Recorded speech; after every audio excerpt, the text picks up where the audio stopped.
Исәнмесез, Жұмға күн яңалыклары белән сезне мин Ләйсән Ханова таныштырам. Бүгенге көннең төп темалары. Платон безне үлемгә илтә, шәһәрдәшләр зур йөк машиналары йөртүчеләрне яклап пикетка чыкты. Yolga kullarımı көтеріп шығып бастым, прямо тәгәрмәч астына чүткермәдем. Туктамыйлар. Бер сәгатьтән артык тукталышта басып торган газель йөртүчеләр пенсионерларны урап уза. Көн сайын ишекләр өмрегендә алар не нравится безгә. Ишекләр шыраучык стеналардан җилләр өрә. 18-нче комплекста яшәүчеләр кайнар элемтәгә мөрәҗәгать итте. Шаллыдан башка әдәбиятны күз алдына китереп булмый. Шаллы язучылар берлегенә 35 шәһәр бүген зурлап Татарстан язучы шагыйрьләрен кабул итте. Төштән соң язучылар һәм шагыйрьләр шәһәрнең 2нче гимназиясендә булды. Биредә алар яшь каләм ияләре белән очрашты.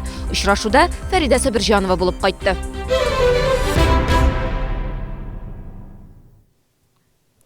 Шәһәрдәшләр еракка йөрүче шоферлар яклы бүген Боровецкий бульварында шундый пикет үтте. Кулларны плакатлар тотып, кешеләр яңа законга каршылыкларын белдерде. Исегезгә төшерәм, 15 ноябрьдән авырлыгы 12 тонна һәммәннән зуррак булган фуры йөртүче федераль трассада һәр чакрым өчен 1 сум 50 тиен акча түләргә тиеш. Бу хакта еракка йөрүче шоферлар үзләре нәрсә уйлый? Алдагы сюжетыбызда карагыз. Мы против Платона. Платон безне үлемгә алып бара. Шәһәрдәшләр шундый плакатлар тотып бүген пикетка чыкты. Ерак юлга йөрүче шоферларның туганнары, хатыннары алар пикетны 2 көн дәвам итәргә җыена. Введение вот этого Платона. Платон системасын кертү рәкетнең законлаштырылган формасы ул. Тарифлар артуга бара, чөнки азык-төлекне, җиһазларны, киемнәрне барысында йөк машиналары ташый. Шоферлар ерак юлга йөртүчеләргә хезмәт күрсәтү үзәге Платонда югалткан акчаларын саный. Инде 3 атнага якын аларга федераль трассаларда йөргән өчен һәр чакрымга 1 сум 50 тиен түләргә туры килә. Кредит, машинага запчастлар и бу плюс не дополнительные расходлар не була инде. Частный перевозчикларга инде нерәк була инде накладно. Естественно, то, что нам возвращают клиенты за перевозку, эти цены уходят на повышение цен на товары. Это на всех на нас влияет, не только на водителей. Хәзер үзәктә закон кертелгәнгә кадәрге вакыт белән чагыштырганда кешеләр күпкә аз. Шоферларның күпчелеге система белән таныш, бирегә теркәлү һәм маршрут картасын булдыру өчен киләләр. Не все еще зарегистрировались. Безнең төбәк буенча алганда йөк ташучыларның 70% теркәлгән булырга тиеш. Барлыгы 15 мең шофер. Машинаны рейска җибәргәнче йөк ташучы маршрут өчен аванс белән акча түләргә тиеш. Моның өчен юл озынлыгын исәпләү кирәк. Бу 2 ысул белән башкарыла. Беренчесе борт җайланмасы. Тик ул түбән температурада бик тиз ватыла. Шуңа күрә аны шоферлар үзләре белән алып йөри. Җайланма өйгә кайткан юлны да исәпли. Димәк, аның өчен дә түләргә туры килә. Икенче ысул маршрут картасы. Ул Платонда һәр шоферның шәхси кабинетында бар. Тик монда да кимчелекләр күзәтелә. Машина бары тик бер маршрут буенча гына барырга тиеш, ә юлда төрле хәл була. Система сама, подчеркиваю, сама определяет. Система маршрутны үзе билгели, ә бу шофер өчен уңайсыз булырга мөмкин, чөнки ул башка юлдан да урап китә алган булыр иде. Яңа система кертелгәннән бирле чыгымнар 20%-ка артты. Транспорт фирмасы директоры Леонид Штейнберг шулай ди. Транспорт салымына юл чыгымнарына тагын бер графа өстәлде. Бер көн юлда шофер яңа система өчен 1000 сум тирәсе акча тота. Ерак юлга йөрүчеләр бу хәл белән ризалашырга җыенмый. Будем разговаривать с Москвой. Мәскәү һәм автотранспорт берлеге белән сөйләшәчәкбез. Без бәя үзгәрмәс дип өметләнәбез. 1 сум 50 тиен 2 ел булыр дип уйлыйм. Штрафлар исә 5000 сумнан артмаска тиеш. Әлегә федераль трасса буенча юлның 1 чакрымы өчен 1 сум 50 тиен түлиләр. 2016 елның мартыннан 12 тонналы машиналар өчен 3 сум 6 тиен алачаклар. Ерак юлга йөрүчеләр риза булып торырга җыенмый. Алар инде трассага алдан түләми чыккан өчен штрафны киметүгә ирешкән. Хәзер административ штраф суммасы элеккечә 1 миллион сум түгел, ә күп дигәндә 10 мең сумны тәшкил итә. Фәридә Сабирҗанова, Ксения Антонова, Алексей Иванов. Яңалыклар. Пассажир йөртүчеләр пенсионерларны утыртмый. Безнең кайнар элемтәсе телефонына көн сайын шулай дип зарланып шалтыраталар. Тукталышта өлкән яшьтәгеләр булса, автобуслар туктап та тормый.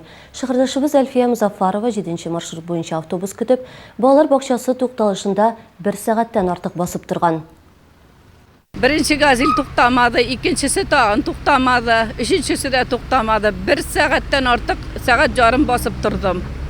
Бер үзем Yolga kullarımı көтеріп шығып бастым, прямо тәгәрмәч астына чүткермәдем. Туктамыйлар. Дүрслігізлі пенсионер Форд һәм автобуслар тоқтай тұрған соңғы тоқталышқа барған. Әмі бірді аңа дұрфа жауап бергенлер. Көрмәдім мен сені деп әйті. Икенче газелге әйттім, көрмәгәч газелдә шәмә мин әйтәм. Жолға шығып басқан кішінде көрмәгәч. Шунан соң миңа қышқырыға тұтынған ие. Мен әйтәм, өзіңнің әнең туңып, шунда қотып тұрса, ширләсә, мен әйтәм, сен айбәт болырмы дегенім, еще хуже тұтынды. Суғып та жибәрә язды. Диспетчерскийға шалтыраттым күні бұя. Мериға күні бұйы шалтыраттым, бір кіші телефон алмай. 7-нче маршрутқа пассажир ертуші ұйышма қызмет көрсәтә. Алар муниципалитет белән килешү нигезендә тендер оту нәтиҗәсендә эшли. Шуңа күрә социаль карталар белән булган пассажирларны да йөртергә тиешләр. Әгәр маршрут транспортында тиешле хезмәт күрсәтелмәй икән, транспорт идарәсенә 305608 номеры буенча шалтыратырга кирәк. Белгечләр транспортның дәүләт номерын, маршрут санын һәм әлеге вакыйга булган көнне истә калдырырга киңәш итә. Маршрут хуҗасы һәм транспорт йөртүче белән башкарма комитетта әңгәмә үткәрәчәкләр, җаваплылыкка тартачаклар. Шолыда бер белмәгән кешегә баласын ташлап калдырган Оксана Горшунова турында беренче каналдагы тапшыруда сөйләделәр. Тапшыруда баланы үз гаиләсенә сыендырган шәһәрдәшебез Агина Алтынбаева да катнашты. Нәтиҗәдә ике ана арасында җитди конфликт туды. Хәзер Агина Оксана Горшунованы яла яккан өчен судка бирергә әзер. Барысы турында тулырак алдагы сюжетта.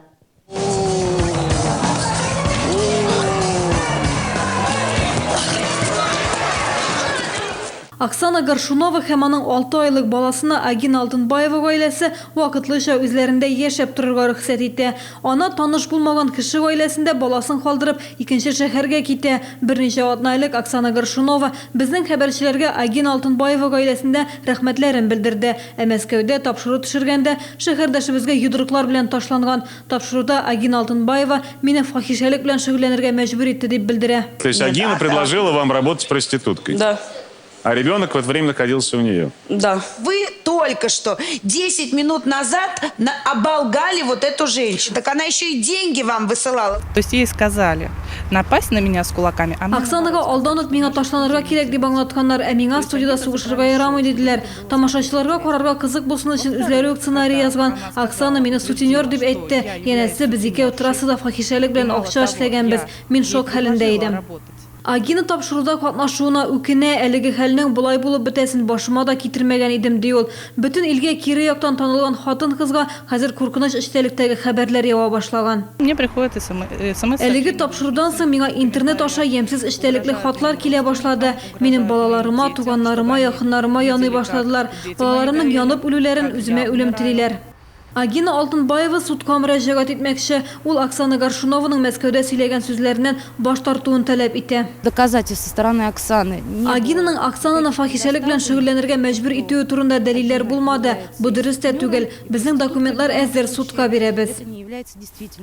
Нәни кыз Оксана Горшуновага килгәндә ул югышлаулар хастаханәсеннән балалар йортына күчерелде. Әни кеше баласын кайтарырга теләсә, билгеле бер шартларны үтәргә тиеш. Моның өчен ул торак шартлары айлык кереме, хезмәт хакы турында белешмә алып килергә тиеш. Баланы алып бара торган урынга опекадан белешмә илтеп бирергә тиеш булачак. Әлеге Оксана үзе безгә әйтүенчә эш эзләү белән мәшгуль. Оксананың үзе белән элемтәгә керә алмадык. Яхшы әни була алачагын раслар өчен аның ярты ел вакыты бар. Әмма аңа кадәр ул бөтен ил алдында Агина Алтынбаева турында сөйләгән сүзләрне я кире кагырга, я исбатларга тиеш булачак. Гүзәл Шихапова, Константин Величко, яңалыклар. Шолыдан башка әдәбиятны күз алдына китереп булмый. Шолы язучылар берлегенә 35 шәһәр бүген зурлап Татарстан язучы шагыйрьләрен кабул итте. Төштән соң язучылар һәм шагыйрьләр шәһәрнең 2нче гимназиясендә булды. Биредә алар яшь каләм ияләре белән очрашты. Очрашуда Фәридә Сабирҗанова булып кайтты. Магазин «Иголочка». Все для шитья и рукоделия. В огромном ассортименте. Вышивка, пряжи, товары для творчества, художественные материалы, ткани и швейная фурнитура европейских производителей. Проспект Мира, торговый центр «Бум» и поселок ГЭС, рынок «Чайка». Мы заставим ваши деньги работать. Таджил Инвест 34 87 11. Поликлиника «Юнимед». 42 специалиста, 24 вида услуг. unimedclinic.ru 250303. Гүзәл Уразова һәм Илдар Хакимов улым дип исемләнгән өр-яңа шоу программаларына чакырып кала. 4-5-6 декабрь Ярчаллы Сара Садыкова исемдәге концертлар залы. Люблю я внука на плечах катать, а недавно плечи стало ломить. Сват дал мне желтый крем «Долгит», совсем другое дело. «Долгит» – немецкое качество по доступной цене. Зима все ближе. Нужна шубка или шапка? Только в КДК КАМАЗ выставка-продажа «Изобилие меха» с 29 ноября по 7 декабря. Изысканные модели всего от 9900 рублей.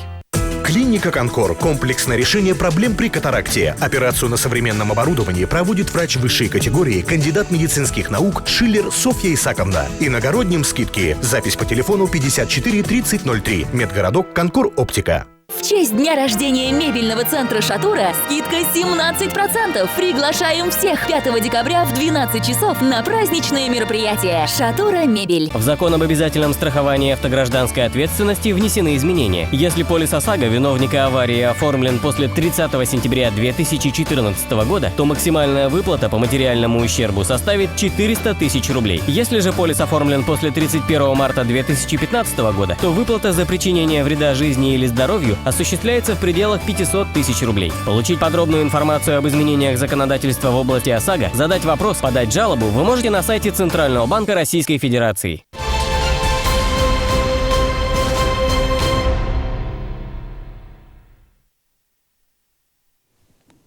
Туры эфирда яңалыклар, без дәвам итәбез.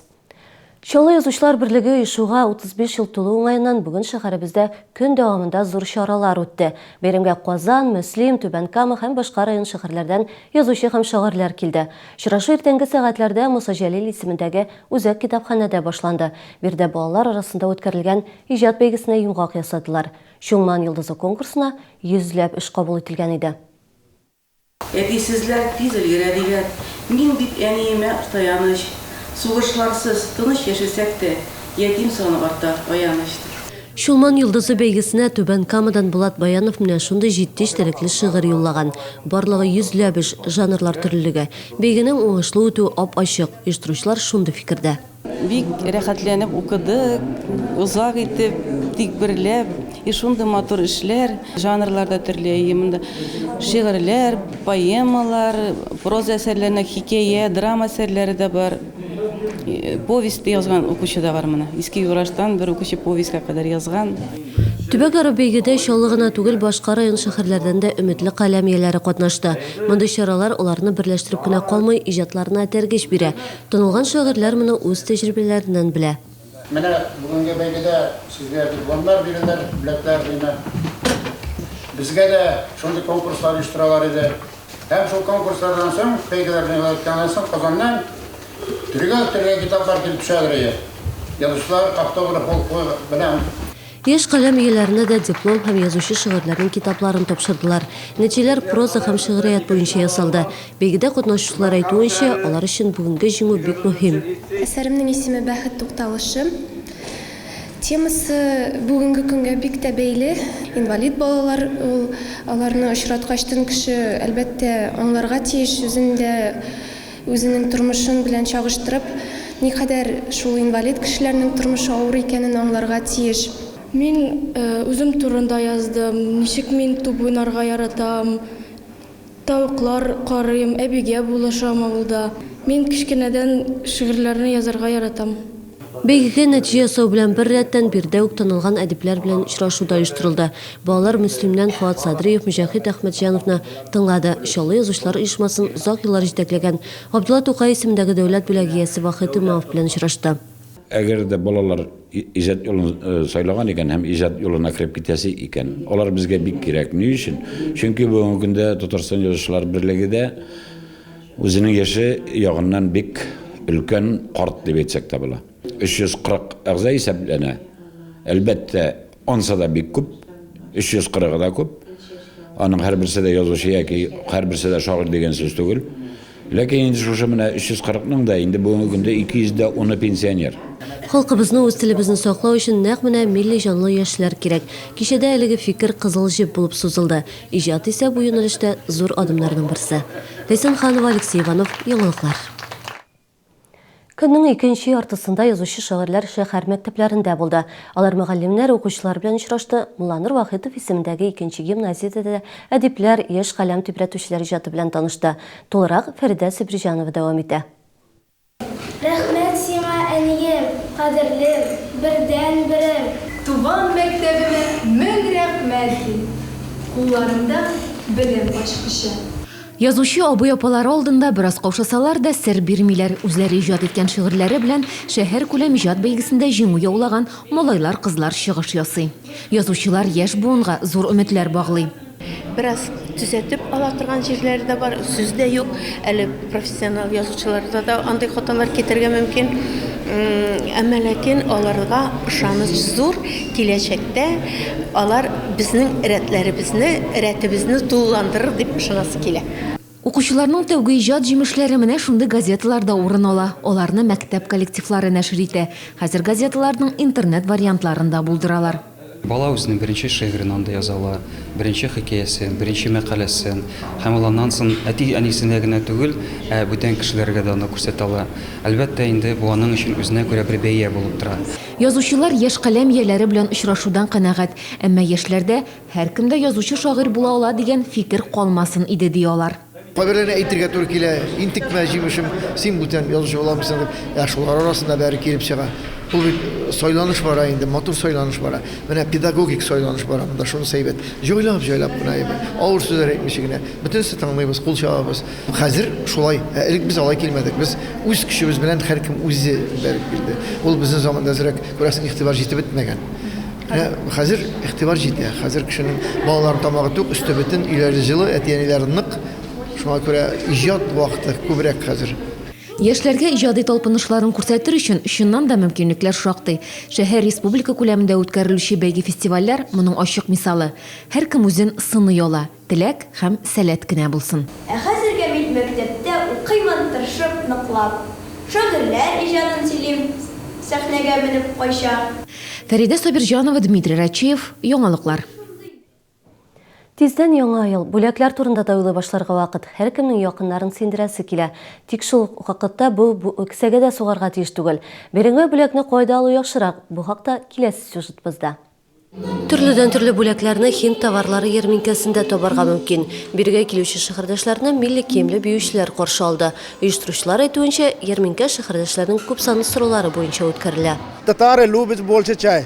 Татарлар күбрәк чәй ярата, бигрәк тә хиндныкын. Без аның Һиндстан кырларыннан алып килгән 150ләп төрен тәкъдим итәбез. Я на этой выставке уже не первый. Бу күргәзмәдә мин инде беренче тапкыр гына түгел, миңа монда бик ошый. Бигрәк тә яңа ел алдыннан оештырылуы әйбәт. Һинд чәен һичшиксез алачакмын. Чәйдән тыш ярминкәдә җитен һәм киҗи мамыктан эшләнгән текстиль эшләнмәләр дә популяр. Шулай ук табигый Һинд косметикасына да сорау зур. Һинд косметикасының яхшы булуы турында ишеткән идем. Биткә крем алдым, трикотаж бик ошый. Бүген яулыкта алдым. Декоратив җиһазлар яратучылар монда тиктан ясалган эшләнмәләр дә таба ала. Аны патшалар агачы дип тә йөртәләр. Нәфис затлар исә үзләрен бизәнү әйберләр белән куандырырга мөмкин. Я очень давно хотела приобрести маме качественные. Мин әниемә инде күптән сыйфатлы муен салырга теләгән идем. Аметист селәдем, әмма шәһәрдә алар бик кыйммәт. Күргәзмәдә үземә кирәген таптым. Һинд базары ярминкәсе Экспокам күргәзмәләр үзәгендә 13 декабрьгә кадәр дәвам итәчәк. Эсенханова, Гүзәл Хәйбуллина, Яңалыклар. Иртәгә 5 декабрьдә шәһәрдә чабыну буенча 5-нче чемпионат узачак. Ул сәламәт яшәүне пропагандалау, мунчада чабыну буенча осталарның тәҗрибәсен арттыруны күздә тота. Чемпионатта 16 яшьтән өлкәнрәкләр катнаша ала. Ул иртәнге сагат 10-да Рәис Биләев проспектында урнашкан шәһәр мунчасында узачак. Бүгенге көн менә шундый яңалыклар алып килде. Мин Ләйсән Ханова сезнең белән саубулашам. Ялларыгыз файдалы үтсен, мунчага барыгыз, сәламәт булыгыз.